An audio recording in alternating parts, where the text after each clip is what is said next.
अस्सलाम वालेकुम, मेरा नाम है अदनान और मैं आप लोगों की भेजी गई रियल हॉरर स्टोरीज को शेयर करता हूँ। अगर आप भी मुझसे अपनी स्टोरी शेयर करना चाहते हैं तो डिस्क्रिप्शन में एक व्हाट्सएप नंबर है और एक ईमेल एड्रेस। अपनी स्टोरी लिखकर या वॉइस मैसेज के जरिए मुझसे शेयर कर सकते। और अगर आप चाहते हैं कि मैं आपकी ही आवाज में स्टोरी को शेयर कर दूं तो आपने करना ये है कि बिल्कुल ऐसा टाइम जब बिल्कुल कोई शोर ना हो, बैकग्राउंड में कोई नॉइज ना हो, इवन पंखे की आवाज भी ना हो, आपने बिल्कुल ऐसी आवाज में मुझे वो स्टोरी रिकॉर्ड करके भेज देनी है। मुझे स्टोरी अच्छी लगी तो मैं आपकी वॉइस में ही शेयर कर दूंगा। चलते हैं आज की स्टोरीज की तरफ। स्टोरी शुरू करने से पहले आयतल कुर्सी का इशार कर लें, क्योंकि कहा जाता है जब हम इन मखलूकात का जिक्र कर रहे होते हैं तो ये बहुत करीब आने लगती है, इनका इंटरेस्ट बढ़ने लगता है कि हमारे बारे में क्या बातें हो रही है। तो आपको डर ना लगे, आयतल कुर्सी का इशार कर लें। चलते हैं अपनी स्टोरीज की तरफ। अस्सलाम वालेकुम अदनान भाई।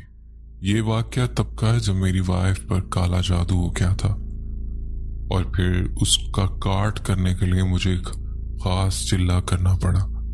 ये कोई आम जादू नहीं था, ये वुडू जादू कहलाता है जो कि बहुत खतरनाक होता है। और फिर इसकी काट के लिए मुझे जंगल में रात को एक खास अमल करना होता था। ये शायद सुनने वालों को एक हद तक डराए और उसके बाद सब अपने अपने कामों में लग जाए, लेकिन ये वो वाकया जिसने मेरी जिंदगी में एक गहरा असर छोड़ दिया और एक खौफनाक जादू जिसे काटने के लिए मुझे एक ऐसे जंगल में जाना पड़ा जहां पर रात में जाने का कोई तस्वुर भी नहीं करता। और मैंने उस जंगल में जाके वो खास अमल करना होता था। तो वाकया शुरू करते हैं, जो कि मैं अपना नाम और अपना गांव का नाम नहीं बता सकता। ये मेरे लिए पॉसिबल नहीं है क्योंकि गांव में हर कोई एक दूसरे को अच्छे से जानता है, और अगर मैंने अपनी पहचान और अपने गांव का नाम बताया तो मुझे जान जाएंगे कि मैं कौन हूं। आप मेरा एक फर्जी नाम ले सकते हैं, फराज। तो मेरा नाम फराज है और मैं एक गांव से ताल्लुक रखता हूँ। ये पाकिस्तान का एक गांव है, शायद सब ही जानते होंगे इसके बारे में। मेरी शादी 2023 में हुई और उसके बाद मेरी बहुत अच्छी लाइफ गुजर रही थी। यहाँ बताता चलूं, हमारे रिश्तेदार जो कि जोहान्सबर्ग अफ्रीका में भी रहते हैं। अब मेरी शादी से पहले मेरी बात मेरी खाला की बेटी से चल रही थी और मेरी खाला इसमें ज्यादा इंटरेस्टेड थी क्योंकि मैं एक लड़की को चाहता था जिससे मेरा रिश्ता तय हो गया। मैं आपको बोर नहीं करूंगा, डायरेक्ट मुद्दे पे आता हूँ। हालांकि इससे पहले बहुत प्रॉब्लम्स हुई इस शादी को लेके, चूंकि मेरी खाला बज़िद थी और मेरे घर वाले भी खाला का साथ दे रहे थे। लेकिन चूंकि मेरी पसंद की शादी थी तो मैंने पूरा जोर लगा दिया और फिर जाकर मेरी शादी मेरी वाइफ से हुई। तो खैर, शादी की कुछ अर्सा तो बिल्कुल ठीक गुजरा। अब मेरी खाला की बातचीत मेरी वालदा से बिल्कुल खत्म हो गई। अब होता ऐसा है कि कुछ अर्सा तो अच्छा गुजरा और फिर कुछ अर्से बाद मेरी वाइफ के कुछ अजीब सिम्टम्स होने लगे। मतलब वो काम कर रही है तो अपने ध्यान में, और अगर मैं उससे बात करूं तो आगे से कोई खास रिस्पॉन्स नहीं।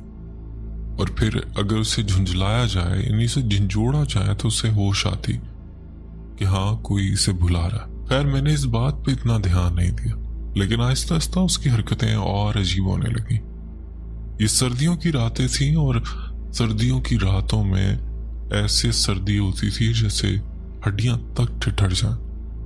अब चूंकि हमारे घर के आसपास सब्जा बहुत ज्यादा है तो इसीलिए उन इलाकों में सर्दी ज्यादा पड़ती। अब ऐसे में एक दफा ऐसा हुआ कि रात को मैं सो रहा था, मुझे ऐसा लगा जैसे रूम का दरवाजा खुला और कोई बाहर गया।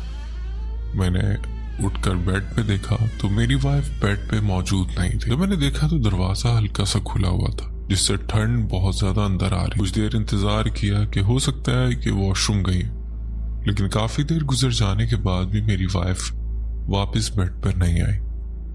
मैं नींद में ही था और मुझे फिक्र होने लगी। बिस्तर से निकलने का दिल नहीं चाह रहा था, इतनी शदीद ठंड थी। लेकिन फिर भी हिम्मत करता हूँ और बाहर निकल के देखता हूँ तो मेरी वाइफ सहन के कोने में खड़ी हुई थी। अब सहन में सन्नाटा, और सर्दियों की रात आप तो जानते होंगे कि कितनी खौफनाक लगती है। अब मेरी वाइफ बहुत अजीब तरीके से कोने में खड़ी है, और एक अजीब बात बताऊं तो उसके पाँव में एक चप्पल भी नहीं। मैं फौरन से कंबल लेकर गया और उस पर उड़ा दिया। मैंने कहा तुम यहाँ क्या कर रही हो? खामोश खड़ी रही। तो मैंने जब उसे झंझोड़ा तो उसे होश आया। फिर मैंने उससे पूछा तुम यहाँ कब आई?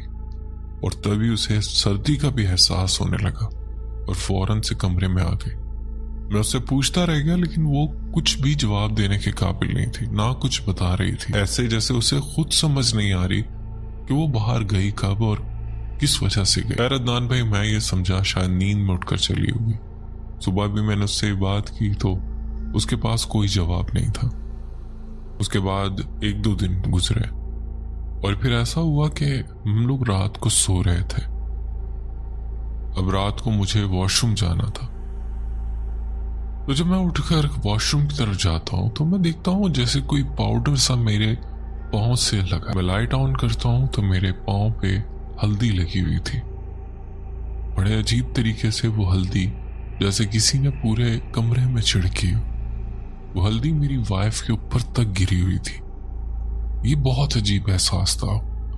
मैंने वाइफ से पूछा तो कहने लगी मुझे कुछ पता नहीं। मैं बहुत डर गया कि ऐसा कैसे हो सकता है। हल्दी हमारे दोनों के अलावा इस घर में और कोई नहीं रहता, फिर हल्दी किसने फेंकी? खैर रात को ही हम लोगों ने दोनों ने मिलके वो सफाई की, पर अंदर ही अंदर मुझे अजीब एहसास होने लगा। मेरी वाइफ को बिल्कुल भी हैरानगी नहीं थी, ना वो परेशान थी। चुपचाप मेरा साथ दिया और कमरे की पूरी सफाई की। मैंने कहा तुम्हें कुछ समझ आ रही है कि ये क्या हो रहा है? तो कहने लगी मुझे कुछ भी मालूम नहीं। उससे अगली रात अदनान भाई फिर ऐसा हुआ कि रात के उसी टाइम पे तकरीबन वो 12 से 1-2 का टाइम होता था जब वो कमरे से निकलती थी और सहन में सर्दी में खड़ी होती थी। अब की बार ऐसा हुआ कि रात के उसी टाइम वो उठती है और कमरे से निकल के उस सहन के कोने में दीवार की तरफ मुंह किए खड़ी थी। अदनान भाई आप इमेजिन करें, ये इतना खौफनाक एहसास था कि मुझे बहुत डर लगा। मेरी वाइफ है और ऐसे कैसे इसके साथ ये हो रहा? मैंने कहा शायद ये कोई नींद में चलने की इसकी आदत बन गई है। मैंने उसे कहा तुम्हें इस चीज का एहसास होता है कि तुम नींद में चलती? वो खुद भी इस चीज को कहने लगी कि हो सकता है मैं नींद में चलने लगी। तो मैंने कहा तुम अपना ख्याल रखो। अब उससे अगली रात मैंने ये किया कि मैं कमरे में ताला लगा के सोने लगा कि चलो अगर नींद में उसको उठ के चलने की आदत है तो मैं कमरे में ताला लगा देता हूँ। होता ऐसा है कि रात को उसी टाइम ये बेड से उठती, इसे कोई एहसास नहीं कि मैं जाग गया। मैं इसे देख रहा हूँ, ये पूरा बेड का राउंड लेकर मेन गेट के पास, जो रूम का मेन गेट था, वहां जाकर खड़ी हो गई। अदान भाई ताले को हाथ से हिलाने लगी और जैसे इसे गुस्सा आने लगा कि ये ताला क्यों है। कुछ देर हिलाते हुए जब इससे ताला नहीं खुला तो ये दरवाजे की तरफ ही मुंह किए खड़ी रही। काफी देर गुजर गई। मुझे डर लग रहा था, इतना हिम्मत नहीं हो रही कि मैं जाके इसे पकड़ूं और बेड पे लिटा दूं। खैर मैं काफी देर वेट करता रहा। ये खामोशी से खड़ी रही। मैंने टाइम नोट किया, तकरीबन आधा घंटा ये खड़ी रही और फिर खामोशी से वापस आकर अपने बेड पे लेट गई। अब खैर ये सो तो गई, मुझे नींद नहीं आ रही थी। काफी देर गुजर गई और मुझे लगा कि अभी खराटे मार रही है, तो मैं भी सोने की कोशिश करने लगा। मैंने अपने दिमाग को यही समझाया कि शायद नींद में ही चलने की इसकी आदत बन गई। खैर मैंने ताला लगा दिया और ये प्रैक्टिस इसकी डेली जारी रही। अब अदान पे ऐसा होता है कि रात के टाइम मुझे ऐसा लगता है जैसे कमरे के बाहर दरवाजे के पास कोई आकर खड़ा होता है और जैसे इसका इंतजार करता है कि कोई अंदर से आए। वो दरवाजे को नॉक नहीं करता, लेकिन मुझे फील होता है जैसे कमरे के बाहर खड़ा हुआ। रात को ठीक उसी टाइम मेरी वाइफ दरवाजे के पास जाकर खड़ी हो जाती। एक अजीब एहसास था, मैं क्या समझाऊं, मुझे समझ नहीं आ रही थी। खैर अब ये जो बाहर एक्टिविटीज हो रही थी, मैं इसका क्या करूं? ये कुछ और मामला थे। घर में रात के टाइम किचन से आवाज आना, जैसे किचन के बर्तन खटक रहे, और कभी जैसे बाहर वॉशरूम का नल खुल जाना और खुद से बंद हो जाना। एक दफ़ा तो उसके नीचे बाल्टी रखी हुई थी और खाली बाल्टी में जब नल